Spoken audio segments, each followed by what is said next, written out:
ได้มือตอนนี้กำลังเดินทางไปบ้านน้องขอนบ่แนะนำบ่เลยแนะนำเนื้อครับอันนี้หาดยังอันนี้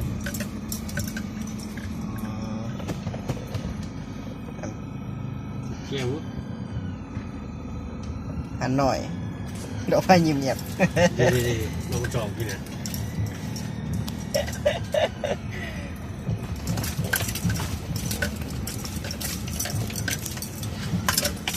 มีเด็กคุณเจ้าชื่อว่ารถคันนี้มาปั่นนี่เลยนะผมเลยเด้บ่ได้มาปั่นปวดปวดขนาดเลยก็เลยจับเข้าไปฉันก็เชื่อจับผู้ได้น้อยผู้ได้ก่อนผู้ได้น้อยก็ผู้นั่นเลยเขาปุ๊บก่อนเราที่ล็อกประตูเมียนรถบ้านปวดแล้วแหละมีนมอะไรของวะนี่ได้อยู่สวรรค์แล้วเดี๋ยวเอามาจะกินเขากินเบียร์เอาไปเห็นก็จะกินเบียร์เลยสั่งมาแล้วป่ะว้าวบริษัทเขาไปเห็นก็จะกินนี่นั่งกินนี่นะกอดข้อมาตัวเดียวขัดลายกัดนมออกมาบ่ได้ไรบ่ได้เฮ็ดป่ะไปหันไม่ต่อบ่ได้เฮ็ดป่ะฮะเห็นก็จะกินเบียร์เห็นขึ้นต่อรองอย่างกันนี่นะ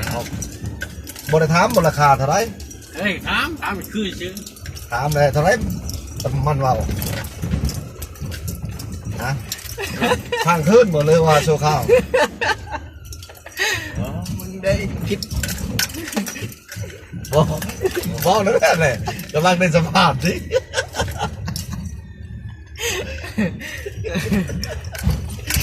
คิดซ้อนแล้วเด้อเดี๋ยวเขาบอก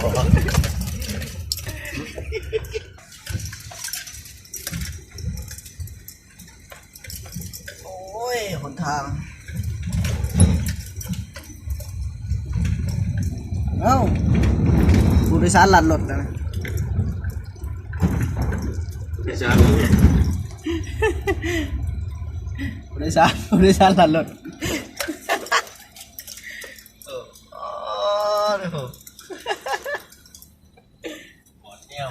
กดแอลกันอีก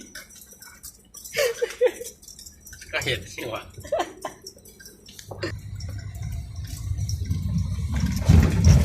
บาทน้องคอนรวมทั้งคอนเลยเนาะเชียงยังมือทำเข้าแล้วฉันเข้ามีน้ำปีกพูด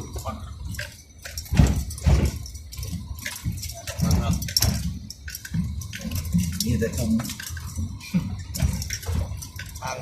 พันบอกคุมบัดมีคุมทางดีมั้งคุมเบิดมันจะมีมันจะเบิดคุมอันนี้คุมมันยังไงไม่ใช่ว่าคุมเบิดทางดีมั้ง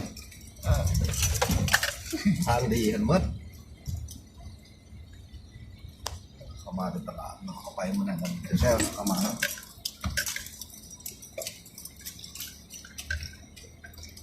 ก็เลยไปเล่น2-1นี่นะไปอีกเลยที่หมูกินอยู่ไปเป็นศูนย์มันไปพุ่นแล้วมันเรียกคันว่าคือว่าเรียกไป2-1แล้วไปมืดได้เมื่อนั้นนะคันเอาไปไหวก็มีนั่นเหมือนกันปิ้งหมูกินแล้วมันแรกคอยมากมันเลือแหละครับเอามากินเนื้อยิงเลยเอามากินดังไผ่ในผมจิกบอกพันบอนั่นเอาเนาะเขาเป็นยังไงเนาะเขาไม่อยากคักคนนั้นนะเอา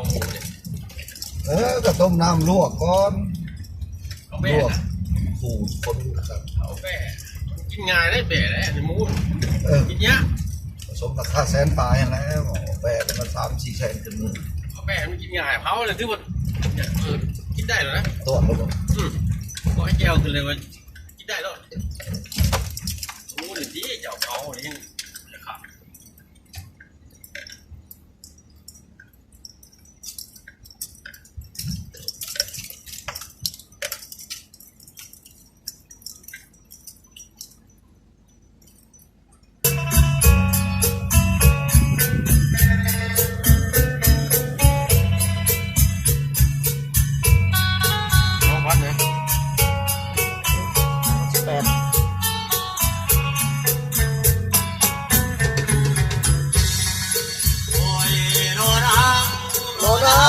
ยงคนห้องโอ้แซวกันมวนตอนนี้เขามาศูนย์สถานีส่งสัญญาณของโทรศัพท์เนาะ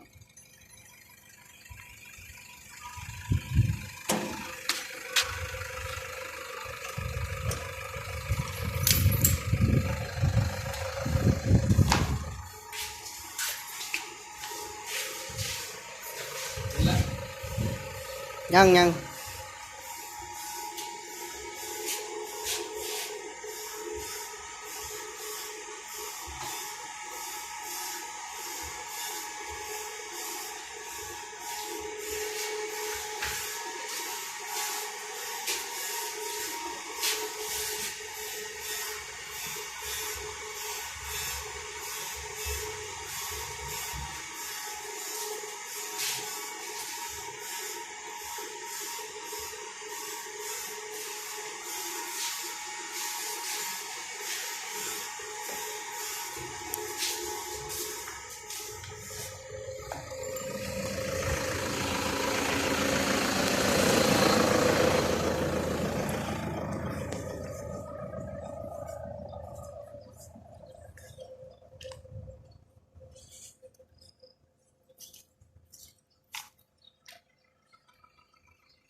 นกอหย่างวะ